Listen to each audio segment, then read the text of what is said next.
होलिका दिवस का साजरा केला जातो? तर सतयुगात हिरण्यकश्यप नावाचा एक राजा होता, जो स्वतःला खूप बलवान समजायचा.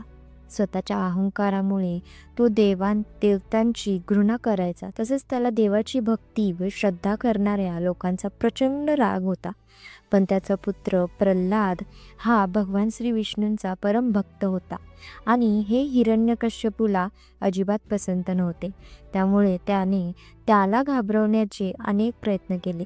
पण सगळे प्रयत्न विफल झाल्यामुळे त्याने एक योजना बनवली आणि त्यानुसार आपली बहीण होलिका, जिला वरदान मिळाले होते की ती अग्नीवर विजय प्राप्त करू शकते, तसेच कोणतीही आग तिला जाळू शकत नाही.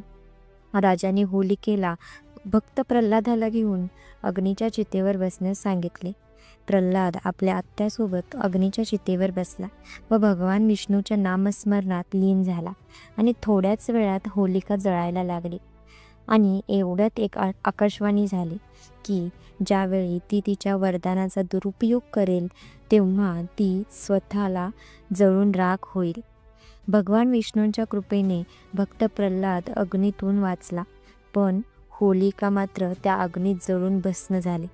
आणि म्हणून आपण होळी हा सण अत्यंत आनंदाने साजरा करतो आणि होलिका दहनामध्ये सर्व वाईट शक्तींचा नाश होऊ दे अशी प्रार्थना करतो.